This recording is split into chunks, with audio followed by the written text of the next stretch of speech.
मनापासून नमस्कार.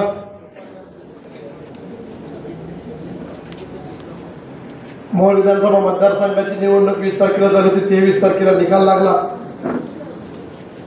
निकाल राष्ट्रवादी काँग्रेस पक्षाच्या किंवा महायुतीच्या विरोधात गेल्यानंतर राजेंद्र पाटील मालक यांच्या संकल्पनेतून आज आपल्याला गाठोडे मंगल कार्य ठिकाणी मोहोळ विधानसभा मतदारसंघातील प्रमुख कार्यकर्त्यांचा स्नेहमेळावा आयोजित केलेला आहे. आणि या मेळाव्यासाठी तुमचे आमचे सर्वांचे नेते माननीय राजेंद्र पाटील मालक, आत्ताच ज्यांनी आपल्याला मार्गदर्शन केले ते बाप्पा पाटील, महिला राष्ट्रवादी काँग्रेस पक्षाच्या अध्यक्षा शिंदेताई, युवकचे कार्याध्यक्ष अक्षय भान व उत्तर तालुका, पंढरपूर तालुका आणि मोहोळ तालुक्यातील सर्व नेते मंडळी, बाळराजे पाटील साहेब, आजी किरणा पाटील साहेबसह सर्व नेते मंडळी यांच्या उपस्थितीमध्ये कार्यक्रम होतो. मी सर्वांची नावं घेणार नाही, उशीर झालेला आहे. उजव्या बाजूला बसलेले आपले सर्व पत्रकार बंधू आणि सर्व मतदार, शुद्ध मतदार या सर्वांच्या उपस्थितीमध्ये हा स्नेहमेळा आयोजित केला आहे. स्नेहमेळा आयोजित करण्याचं कारण मालकांनी सांगतील काय असेल ते, परंतु खऱ्या अर्थाने सर्व अंगातील मर्ग झटकून पुन्हा कामाला लागणं गरजेचं आहे. या उद्देशाने तुम्हाला या ठिकाणी बोलवलेलं आहे. एकदा 35 वर्षानंतर तुमचा एकदा पराभव होतो म्हणजे सर्व काही गमावलं असं नाही. तुम्हाला नव्या उमेदीने उभं राहावं लागणार आहे. कारण ही झाली विधानसभेची, लोकसभेची निवडणूक संपली. येणाऱ्या कालावधीमध्ये लगोलग नगरपालिका असेल, नगरपंचायत असेल, महापालिका असेल, त्याच्यानंतर जिल्हा परिषद पंचायत समितीची निवडणूक लागणार. नेते मंडळाच्या निवडणुका संपल्या, आता तुमच्या निवडणुका आहेत. तुमच्या निवडणूक आहे म्हणजे पंचायत समिती आहे, जिल्हा परिषद आहे. 8-10 गावाची पंचायत समिती असते, 15 ते 20 गावाची जिल्हा परिषद येते. मोठे गाव असतील तर कमी असतात. या सर्व गावामध्ये जाऊन आपल्याला काम करणं गरजेचं आहे. विकास पाहिला, विकास म्हटलं तर मी थोडक्यात सांगतो, विकासावरती मतं मिळत नाहीत असं मला पहिल्यांदा लक्षात आलं. कारण नेहमी सांगितलं जायचं MSEBची लोड शेडिंग होती, आम्हाला लाईट कमी दाबाने मिळते. थोडक्यात सांगतो, ज्या ज्या ठिकाणी आपण पुढील 30-35 वर्षाचा विचार करून आपण ज्या ठिकाणी 33-11 kV सबस्टेशन मंजूर केले, वाळूजला मंजूर केलं, वाळूजला आपण रिवर्स आहे. फिरटाकळीला मंजूर केलं, फिरटाकळीला रिवर्स आहे. येवतीला मंजूर केलं, येवतीमध्ये आपण रिवर्स आहे. कोकरापूरला मंजूर केलं, कोकरापूरला आपण रिवर्स आहे. तुम्ही पहा, म्हणजे कामं म्हणजे काय, अशा पद्धतीची जर कामं आपण करायचा प्रयत्न केला.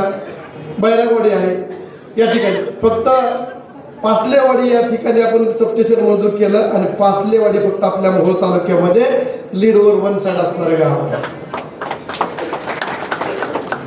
पंढरपूर तालुक्यामध्ये विटे या ठिकाणी आपण 33 kV सबस्टेशन मंजूर केलं, त्या ठिकाणी आपण मायनसमध्ये आहे.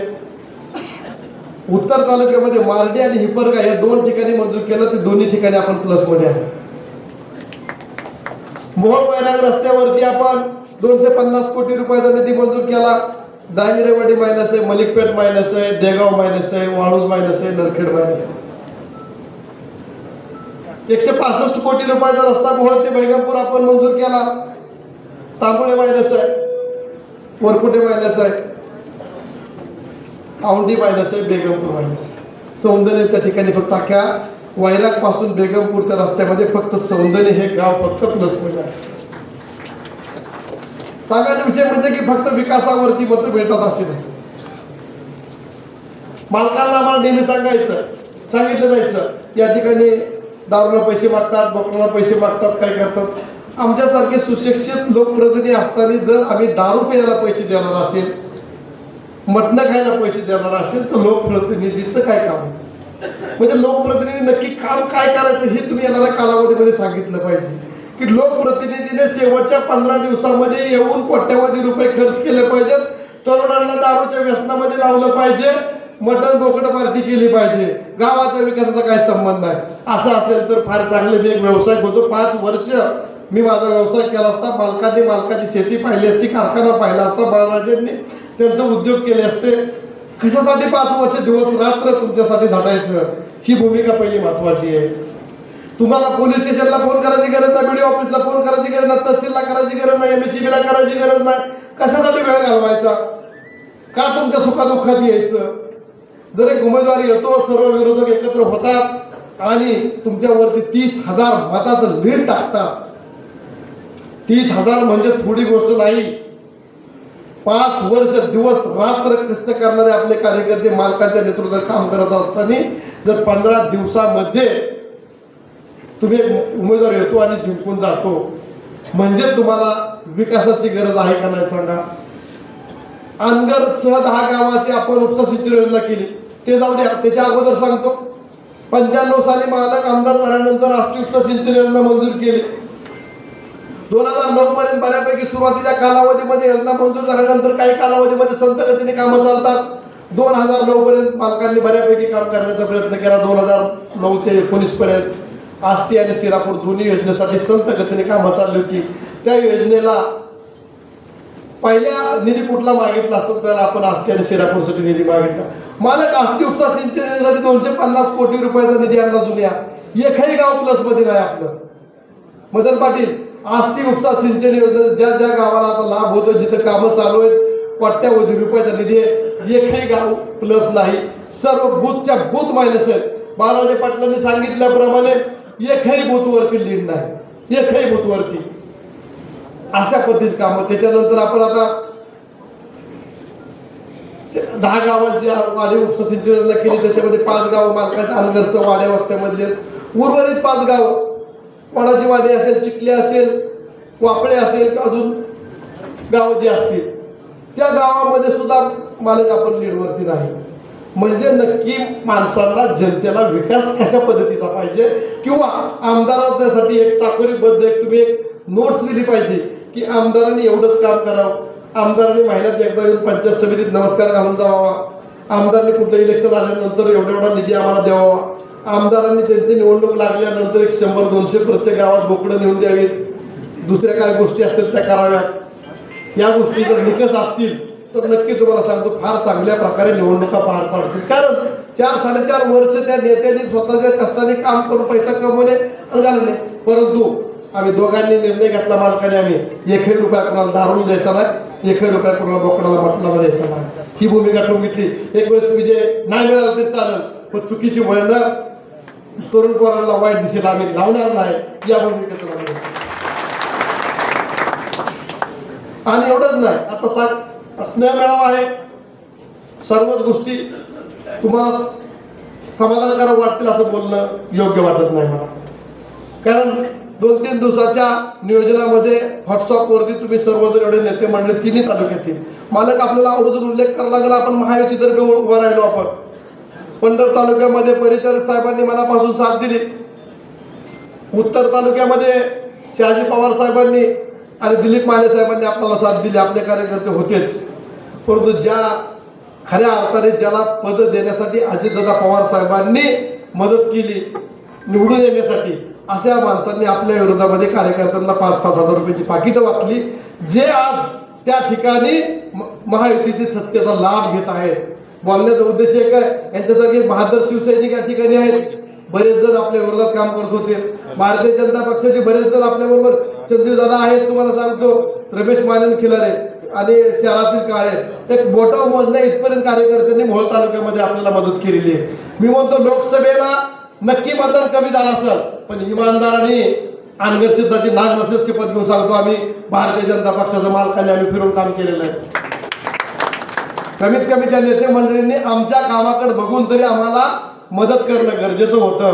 परंतु मी कोणाचे नाव घेणार नाही, सर्व जनतेला नेत्यांना माहिती आहे कुणी विरोध केलाय. आणि आम्ही पवार साहेबांना विरोध करून महायुतीमध्ये आलोय. आम्हाला वाटलं की काय पवार साहेबांची मतं बाजूला गेली तरी भारतीय जनता पक्ष शिवसेनेला मानणारे सर्व मतदार हे आम्हाला मदत करतील. परंतु राजन पाटील मालकाने आम्हाला वाऱ्यावरती सोडल्या प्रकारे त्यांनी एक हाती विरोध केला. पण काय फरक पडत नाही, सांगणं गरजेचं आहे, कारण सांगितल्याशिवाय कळणार नाही. कारण हीच नेते मंडळी उद्या जाऊन मालक यादी देणार आहेत, आम्हाला हा निधी पाहिजे, तो निधी पाहिजे. परंतु तुमच्यासारखे शिवसैनिक जे लढलेत एकनाथ शिंदे साहेबांना आम्ही सांगणारे पत्र देऊन की आम्हाला कुणी मदत केली, तुम्हाला कुणाला मदत तुम्ही करणं गरजेचं आहे. म्हणजे 2 दिवस विरोध करायचा, तिसऱ्या दिवशी जाऊन बसणं ते योग्य नाही. अशा पद्धतीने कामकाज चाललेलं आहे. परंतु तुम्हाला तरुण मित्रांना आणि ज्येष्ठ मार्गदर्शकांना विनंती करतो की 3 पिढ्याचं नेतृत्व आहे. 85 सालापासून तुमच्यासाठी अहोरात्र झटत आहेत. पालकांना दोन्ही मुलं साथ देत आहेत, त्या मुलांना सर्वोत्तम वर्ग साथ देत आहेत. प्रत्येकाला आम्ही काम करत असताना कुठल्याही प्रकारे आता ताईंनी टेंडरची प्रक्रिया सांगितली, ज्या गावातील काम आहे त्या गावातीलच नेत्याला, कार्यकर्त्याला किंवा इंजिनियरला काम देण्याची भूमिका आम्ही पार पाडलेली आहे. आम्ही कुणाचे मंडीवाडीचं काम कुठं अर्धुसोमच्या माणसाला दिलं नाही, अर्धुसोमचं काम विविध हटवायला दिलं नाही. त्याच गावातील कार्यकर्ता सक्षम झाला पाहिजे, त्याला 4 पैसे मिळाले पाहिजेत, या उद्देशाने आम्ही ती कामं वाटप केलेले आहे. आम्ही त्याच्यातून 1 रुपया घेतलेला नाही. कुणीही सांगावे असते कार्यालयामध्ये अख्ख्या सर्व गावचे प्रमुख 142 गावातील प्रमुख आहेत, 142 गावातील मान्यवरांना आपण कामं दिलेत. कुणी सांगावं राजन पाटील मालक, यशवंत माने, बाळराज आजगे पाटलांनी 1 रुपया तुमच्याकडून घेतला, कुणी सांगावे. अशा पद्धतीने आम्ही एक प्रत्येक कार्यकाराचा स्तर, आर्थिक स्तर उंचवण्यासाठी त्याला आम्ही मदत करण्याचा प्रयत्न करा. उलट ती कामं दिल्यानंतर त्या कार्यकर्त्याला जर आर्थिक परिस्थिती व्यवस्थित नसेल तर आम्ही त्याला मदत करायचा प्रयत्न केला, तुम्हाला सांगतो. अशा पद्धतीने आम्ही कामकाज करतो. बाळाजी पाटील साहेब 2029 ची निवडणूक आहे. तुम्हाला मी 23 तारखेची मोजणी झाली, 24, 25, 26 3 दिवस सलग मी मोहोळ मतदारसंघामध्ये कुठं ना कुठं फिरून गेलो. त्याला कारण असं आहे, माझ्यासारख्या नवख्या उमेदवाराला 15 ते 17 दिवसामध्ये मालकांनी आमदार करून पाठवलं होतं.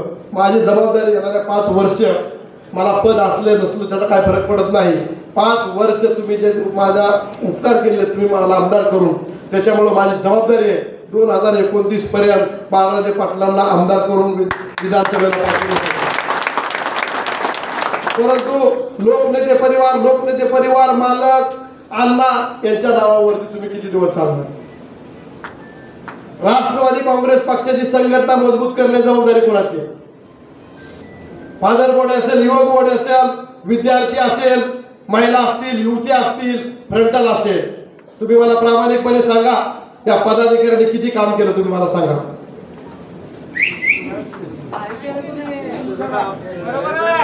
हा फक्त बूथ कमिटी ही यादीवरती नकोय.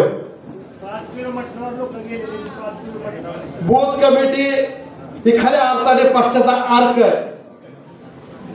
जर बूथ कमिटी सक्षम असेल तरच तुम्ही पक्ष वाढवू शकता.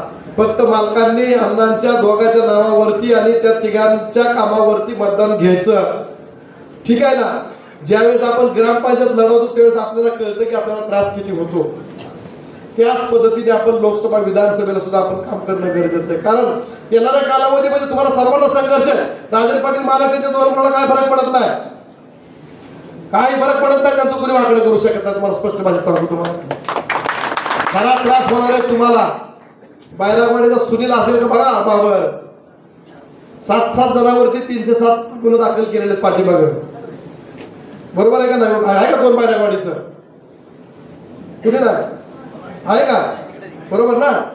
झाले गुन्हे दाखल झाले का? अशा पद्धतीचे बोगस गुन्हे दाखल होतील एवढं लक्षात ठेवा. कुणावरती कुठला गुन्हा दाखल करायचा मी अट्रॉसिटी बद्दल बोलणार नाही. इतर गुन्हे तुम्हाला सांगतो लादले जातील, त्याला संघर्ष करण्यासाठी तुम्हाला तयार राहावं लागेल. येणारा 5 वर्षाचा काळ तुमचा संघर्षमय आहे आणि संघर्षातून सत्तेतील पक्ष विरोधात जातो, विरोधातील पक्ष सत्तेत येतो. त्याच पद्धतीने तुम्हाला 5 वर्ष काम करावं लागेल. आणि बाळाजी पाटील सर तुम्हाला विनंती करतो, आजपासूनच सर्व आपल्याला पक्ष संघटना ह्या मजबूत करावं लागतील. ज्याला काम करायचंय, प्रामाणिकपणे काम करायचंय, त्यांनी त्या संघटनेत येणं गरजेचं आहे. फक्त महिला भगिनींनी सुद्धा फक्त पद घेऊन, फक्त स्टेजवरती येऊन किंवा न करता भारतीय जनता पक्षाची बूथ कमिटी कशा पद्धतीने असती ती तुम्ही पहा. भारतीय जनता पक्षाची बूथ कमिटीचे नेते म्हणजे कधी स्टेजवर दिसणार नाही, पण प्रत्येक घरात जाऊन ते काम करतात. तुम्हाला सांगतो, आपण तुम्ही असो मी असो, मी त्याच्यातीलच आहे. आपण 20 नाव बूथची देतो, बूथ कमिटी सदस्याला माहित नसतं मी बूथचा सदस्य येतो. असं न करता प्रत्येक गावातील नेते मंडळींनी जाऊन प्रत्येक गावात 4-5 बूथ असतील त्याची बैठक घेणं गरजेचं आहे. त्या बूथवरती वस्तीवरती जाऊन सक्रियतेने कोणाला काम करू वाटतंय त्या पद्धतीने त्याची नावं घेणं गरजेचं आहे. त्याच्यामध्ये 2-3 महिला घेणं गरजेचं आहे, युवक घेणं गरजेचं आहे, मागासवर्गीय प्रतिनिधी घेणं गरजेचं आहे, ओबीसी प्रतिनिधी घेणं गरजेचं आहे. अशा पद्धतीने तुम्हाला येणाऱ्या कालावधीमध्ये काम करावं लागणार आहे. तुम्हाला सांगतो, जर अशा पद्धतीने तुम्ही काम नाही केलं तर त्याचा खऱ्या अर्थाने त्रास किंवा तोटा हा तुम्हाला होणार आहे. मी पुन्हा सांगतो, मालकांना किंवा त्यांच्या परिवाराला होणार नाही. परंतु तुम्हाला मी विनंती करतो, 2029 ची निवडणूक असेल, आपल्याला बाळराजांना विधानसभेतून पाठवायचं असेल आणि या येणाऱ्या कालावधीमध्ये तुम्हाला सोपं समजू नका, संघर्ष आहे. आमदार असतो, विरोधातला आमदार असलं तर ते स्वागत करणं गरजेचं आहे. त्या शब्दाला किंमत असते, लक्षात ठेवा. तो लोकप्रतिनिधी आहे, असं प्रचाराचा काळ संपून सगळं जाऊ द्या, त्याच्या शब्दाला किंमत असते. तो आपल्या विरोधातला आमदार आहे. येणाऱ्या कालावधीमध्ये आमदारापेक्षा त्याच्या बाजूला जी चौकडी आहे ना, त्याचा तुम्हाला त्रास होणार आहे. आमदाराचा त्रास किती होईल मी सांगू शकत नाही, कारण आमदार हा कामात गुंतलेला असतो. त्याला माहित असते आपल्या मतदारसंघासाठी आपण काय केलं पाहिजे. त्याच्यावरती लोड आहे. 3,500 कोटी रुपये या आमदाराने पाठीमागच्या आणलेलं आहे. त्याच्यापेक्षा कशा पद्धतीने आपण काम करावं की त्याची जबाबदारी आहे, त्याच्या डोक्यामध्ये 24 तास असते. परंतु पाठीमागे 10-15 वर्षाचा बदला कशा पद्धतीने घ्यायचा ती पाठीमागील चौकडी ठरवत असणार आहे आणि ती चौकडी तुम्हाला त्रास देत राहणार आहे. त्याला जर श्रेय द्यायचा असेल, 29ला आमदार करत असेल तर मालक मी तुमच्या बरोबर आहे. येणाऱ्या कालावधीमध्ये सरकार स्थापन झाल्यानंतर आपण बाळराजे पाटील यांना विधान परिषदेची मागणी